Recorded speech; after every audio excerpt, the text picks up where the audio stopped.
started painting about 7 years ago. The thing about it is I was always into the arts, but I never chose this medium, to just have a little form of self-expression. And I was working in the art district, and I just see a lot of art.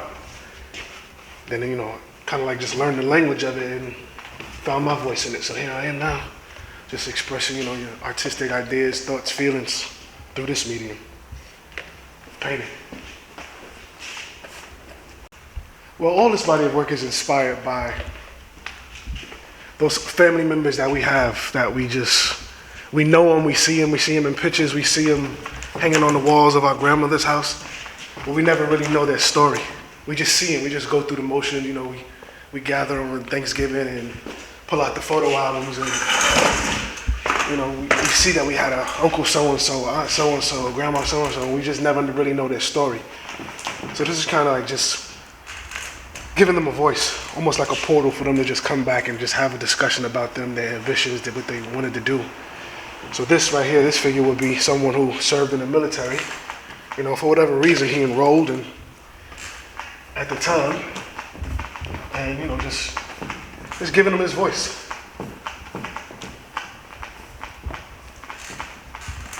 It's those lost stories that all our family members have, whether it be aunts, uncles, parents, whoever it is. That's what that's about. This body of work is really about just reconnecting with immediate ancestors. Usually when we talk about ancestors, we go so far back, to a period in time where it's almost ancient. But sometimes we talk about ancestry, we gotta connect just with our immediates. That first grandmother, that second grandmother, that uncle. And just, open up the dialogue. Let them know they remembered.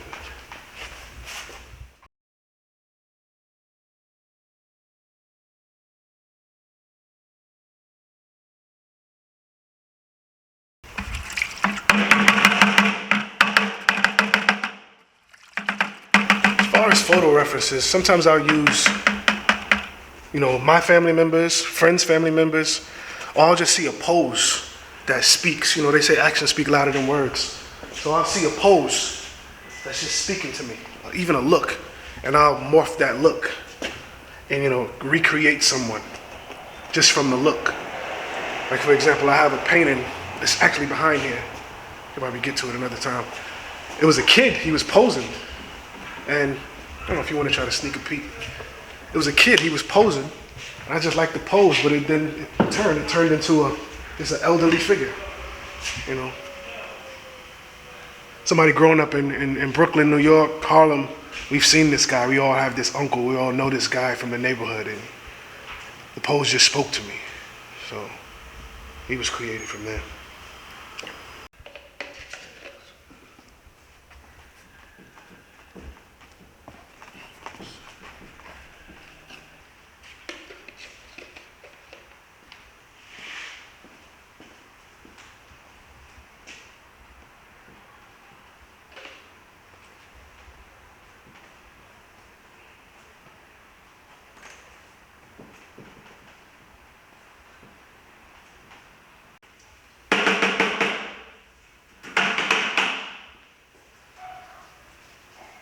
Sometimes when you're making a body of work, you think the idea or the message that you're trying to convey is like something fresh and new.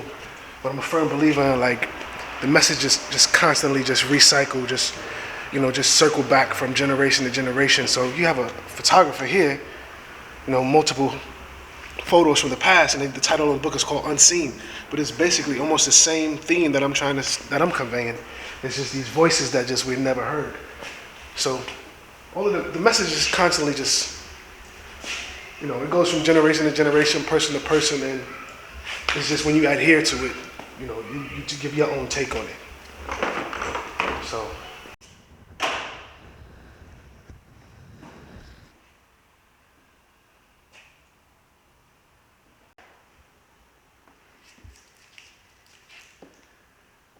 try to mix all my colors and get colors that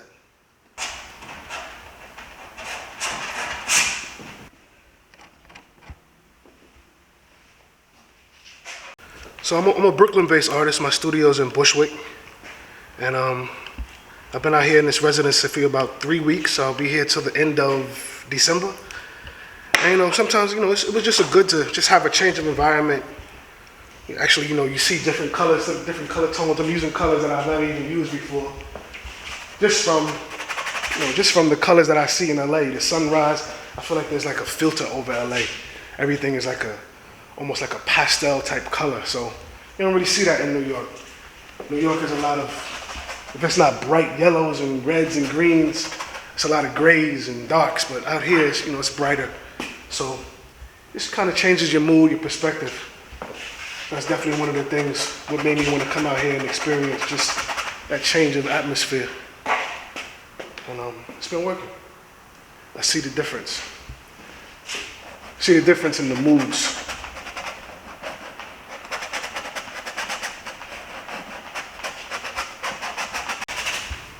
Some of my favorite artists, I have an array of different artists that I like, and I like them for different reasons. I say one of my favorite painters of all time is William de Kooning, just because he's just like a painter's painter. Everything with him is experimenting. Everything with him is just the brushwork, the material, the changing of ideas. It's almost like comes up with his idea on the palette, on the canvas rather, and he just arrives at it. It's constant changing. It's constant, different ideas, and he plays it all out on the canvas. So it's almost like an improv session. Another painter I like is Georg Baselitz, almost for the same reasons as de Kooning. He's just a painter's painter.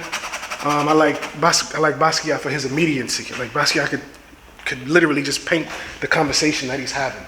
He just goes from idea to feeling to the canvas. It's no like preconceived ideas. He's just immediate. I like that aspect. You can compare it almost to like freestyle rap.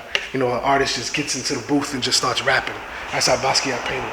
Or you can compare it to jazz musicians who, like a Charlie Parker, Miles Davis, they'll just start playing and it's immediate. It's in the moment. So I like that. I like that immediate idea stuff. Because it's more feeling. You feel it more.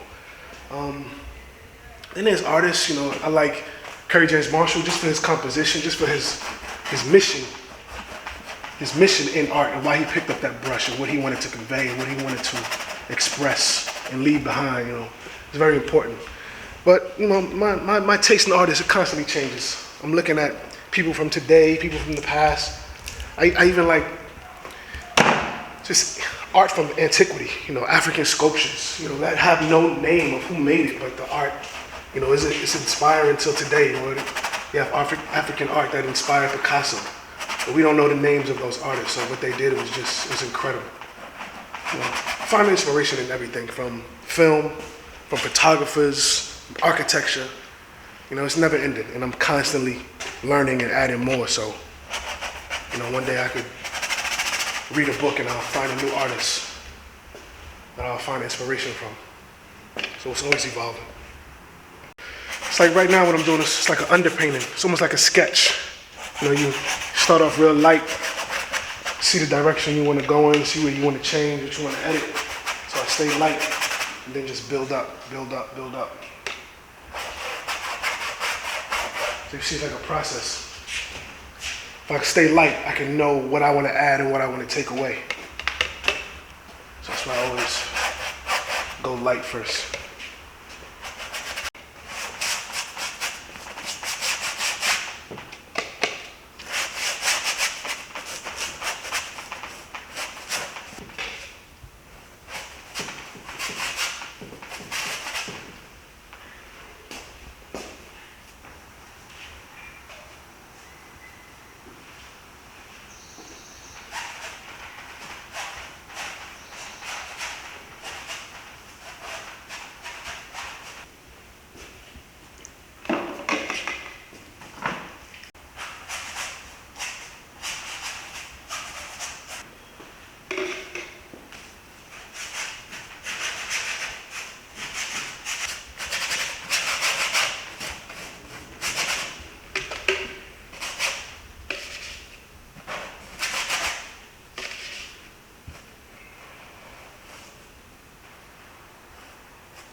you see the way the paint is falling, right?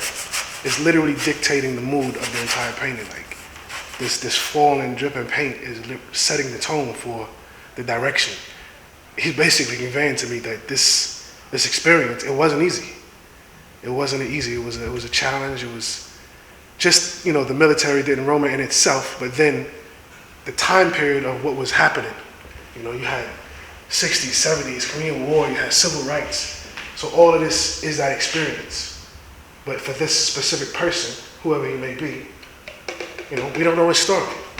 We don't know it, but now it can be talked about. Because again, for me, portraits are like portals. They're like doors for the individual who is being conveyed in the painting.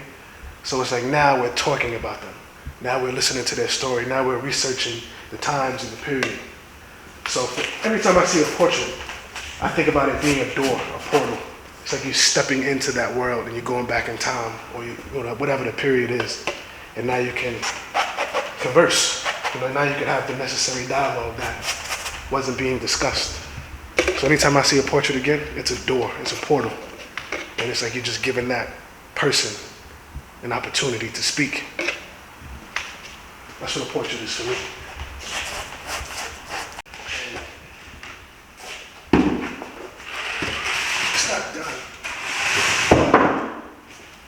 It's just speaking about that period in time in like the 70s, 60s, where you would have these older men and they always just had these young women, right? It was like our mothers, right? And when you look at the pictures, it's always this older man and the woman with this face of like innocence, of like, what am I doing here? And if you look back in your photos, you'll see. So it's like you have this young woman clearly with this older man, and like, what is she doing with this older guy? But that's how it was in that day and time, you know, like you would have 20 and 30 year differences, you know, like your mother would be 30, your father would be like 57, like how did that happen? But when you go back, you realize, wow, you were really 17 years old and he was 30, right? It's so interesting. So when I saw that picture, I was like, I have to convey her innocence in the painting. So that's what I'm working on right now. It's like, what is she doing there with somebody who's old enough to be her father, you know?